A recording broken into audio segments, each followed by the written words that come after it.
Law number 4, remember to forget. The art of forgiveness. Now, another area of life we need to consider on the road to being a successful Christian is the need to remember to forget. And you may be wondering what I mean by that seemingly contradictory phrase. Well, it comes from the writings of the 18th century philosopher of the name of Emmanuel. He had a servant of the name of Lamp who'd been robbing him for many years. When he discovered this, he dismissed him. And in his journal, he used these somewhat sad lines. Remember to forget, Lamp.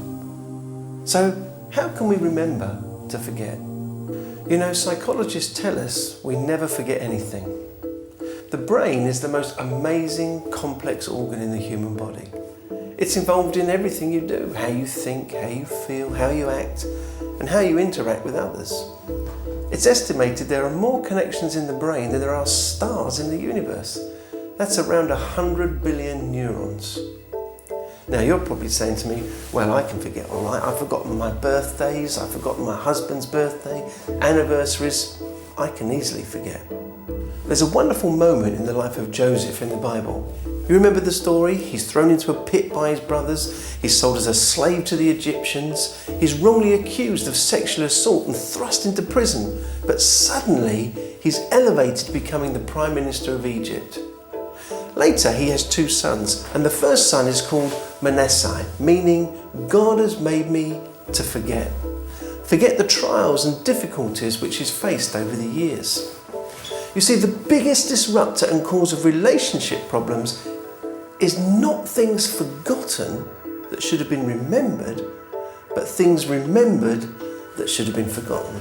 And you know, as one of the biggest issues as a counsellor and people helper, and even as a friend, is helping people forget. Forget the wounds of things that people have said to them, malicious statements that have hurt them. Now, the principle here is, if you are willing to forgive, then God is able to help you forget. So how can we remember to forget?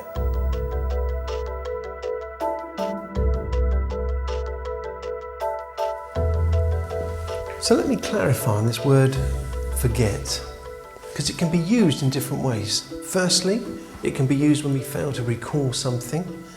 Secondly, when we fail to give attention for something. And thirdly, to stop thinking about an issue. And that's the way I'm using it now. How can we stop thinking about pains of the past, difficulties, struggles that we face in life? It was Freud, the psychotherapist, who I don't always agree with, but he said this. He said, the mind will return again and again to the thing that gives it pain. How can we stop thinking about those pains? Pains of past resentment, anger, bitterness, statements and malicious actions that have hurt us to the core.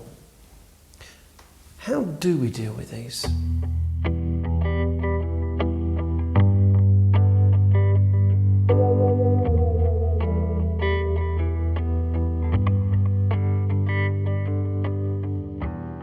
Anger and resentment built up in me over a period of time, really. Watching my nana trying to commit suicide and not being able to do anything about it. Moving to this new estate where people verbally bullied me. My mother leaving when I was a young lad and getting married again, and hearing all these bad things what my dad did to my mum. I was like a bottle of pop being shook up, waiting to just explode and the top flying off. And one day I did explode. And I resented everybody, every person. I resented my stepdad, I resented my mum, I resented my dad. I even resented me in the end. It brought prison, brought me being cut up, and it brought me being violent to people. This anger that was raging inside me that I couldn't get rid of, really.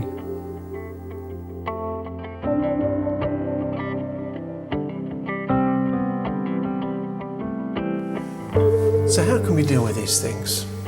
I believe that anger and resentment are secondary emotions, but what happens first is hurt.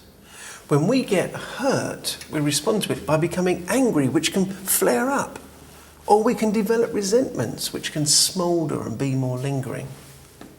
Why Why do we do that? Because to carry hurt without defending against it is painful. It makes us feel like we're out of control. When we are hurt by someone, our first instinct is not to stay hurt, but to get angry. You see, anger and resentment are far more delicious feelings than being hurt. So we cover it over and say we're angry. And now we have something against that person. We are again in control. But sadly, this is destructive, and it will disable us spiritually and stops us moving effectively along that road to successful Christian living. So, I'd like to share with you some of the principles in dealing with this, because everybody listening right now will have been hurt in some way or another. Our minds return to those hurts because we've never really learned how to deal with them. But remember, this is an overview and I don't have time to fully unpack it here and now, but this session will hopefully provide us with a roadmap. So the first suggestion I want to make to you is this: remember how much you have been forgiven. If you're having difficulty in forgiving, can you recall right now how much you have been forgiven?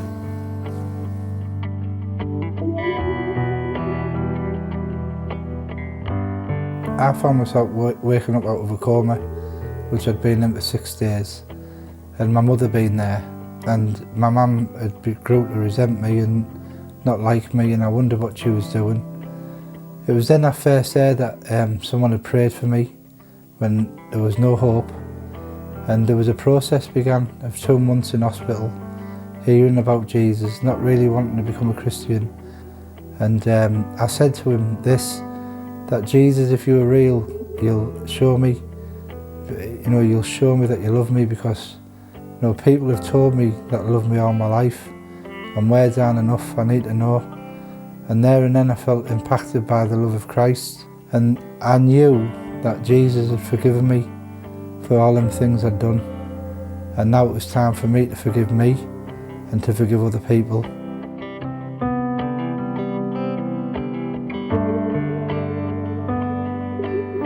It was C.S. Lewis who said, "Forgiveness is a wonderful idea until you have someone to forgive." Now, there are concepts that we wholeheartedly endorse and buy into until that moment of putting it into practice or having to act on it. Such as the poor farmer whose pastor asked him, "If you had a horse, would you give it to the Lord?" Yes. If you had a goat?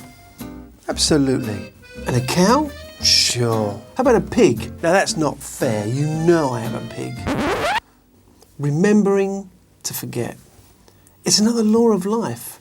And I believe that spiritual health depends on our success in remembering to forget. Remember what C.S. Lewis said? Forgiveness is a wonderful idea until you have someone to forgive. It's interesting because when people say, my problem is I can't forgive, that's not usually the issue. The issue is they don't know how much they've been forgiven. That's the problem.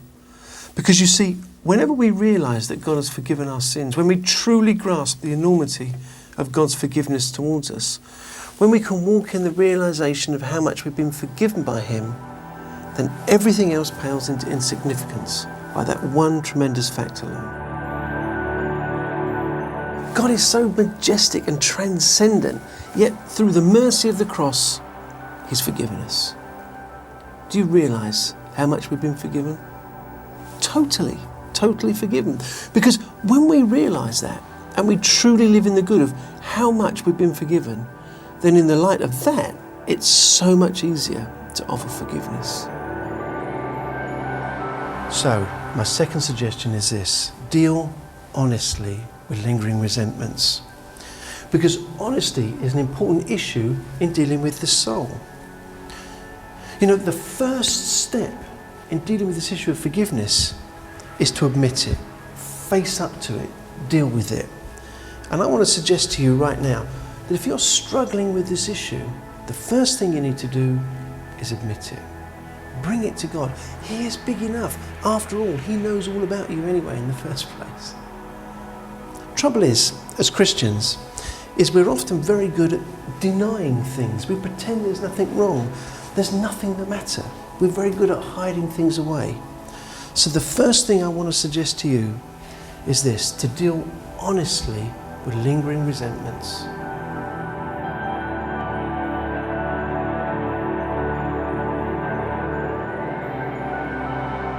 Thirdly, be aware of the consequences of not forgiving.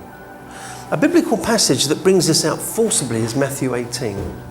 If you've ever read it, perhaps like me, you've skimmed over it a bit quickly because there are some verses that are hard to understand. So let me tell you the story now from Eugene Peterson's The Message. At that point, Peter got up the nerve to ask, "Master, how many times do I forgive a brother or sister who hurts me? 7?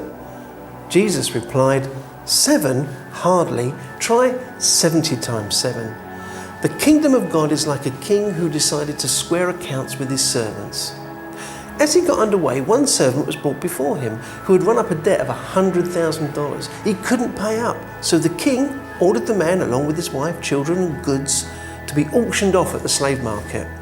Now the poor wretch threw himself at the king's feet and begged, "Give me a chance, I'll pay it back." Touched by his plea, the king let him off, erasing the debt. The servant was no sooner out of the room when he came upon another fellow servant who owed him $10. He seized him by the throat and demanded, "Pay up now." The poor wretch threw himself down and begged, "Give me a chance, I'll pay it back." But he wouldn't do it. He had him arrested, put in jail until the debt was paid. When the other servants saw what was going on, they were outraged and they brought a detailed report to the king. The king summoned the man and said, "You evil servant, I forgave your entire debt when you begged for mercy. Shouldn't you be compelled to be merciful to your fellow servant who asked for mercy?"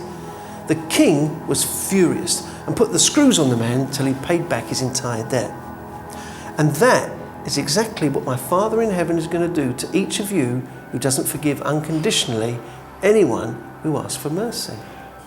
Now fasten your seatbelts, because listen to this again from verse 35 from the NIV. "This is how my heavenly Father will treat each of you unless you forgive your brother from your heart." This is a stop you in your tracks verse. But what does it mean? Well, I believe it means this. Jesus is making the point that if we do not forgive, we open ourselves to a terrible toll to be taken on our personalities. When we do not forgive, our soul, the New King James Version tells us, is delivered to the torturers. What a mysterious phrase. But it describes, I think, what begins to happen to us if we don't forgive. What can happen is this: there can take place in your soul a gnawing resentment that eats like acid into every part of your personality. The awful gall of envy and bitterness will rankle in your soul. Because of this, you can feel as though you're locked in a cell. You become isolated. You can become alone. Peace and calmness is diminished. We become victims of our own unforgiveness. Bitterness is the poison of the soul. And if we're not careful, bruises and calluses can develop. We live okay most of the time with a bruise until somebody accidentally knocks up against them. Then strong emotions flare up and we feel pain. So we can either go to the cross and let God deal with it, or we can hang on to it, hang on to lingering resentments, allowing bruises and calluses to develop. You cannot in your life afford to go one step further without making sure that all bitterness, resentments in your soul are removed. And then, just as you have been forgiven, you are able also to forgive others. This is a law of the soul that is unassailable. So what does it mean to forgive? It means, amongst other things, to hand over revenge to the Lord. Did he not say, "Vengeance is mine"? But you know what most of us do is we say this, "Well, Lord, can I help you with just a little bit in dealing with this? Let me have a part of this revenge also." Instead of just transferring it over to him. I've said sorry to lots of people, and over the years I've seen that I am sorry because I've told them how much I love them, how much I've cared for them. Now this is not gram seed of old.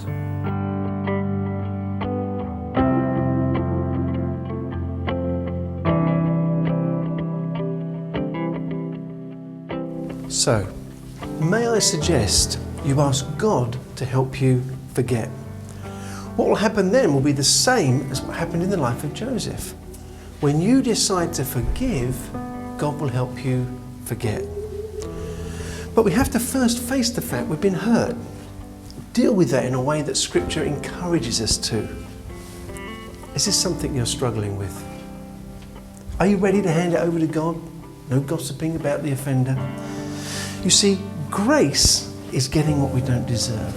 Mercy is not getting what we do deserve. And God has given us grace and mercy in such wonderful measure. This issue of forgiveness is very important. We need to make a choice. You see, if we walk away with unforgiveness in our hearts, it will curdle the milk of human kindness. We need to learn to forgive. If we can focus on how much we have been forgiven, it makes it so much easier then to pass on forgiveness to others. You see, this is a law of spiritual life. To ignore it will introduce all kinds of difficulties into our Christian life. But if we can learn to walk in it, it will bring true freedom.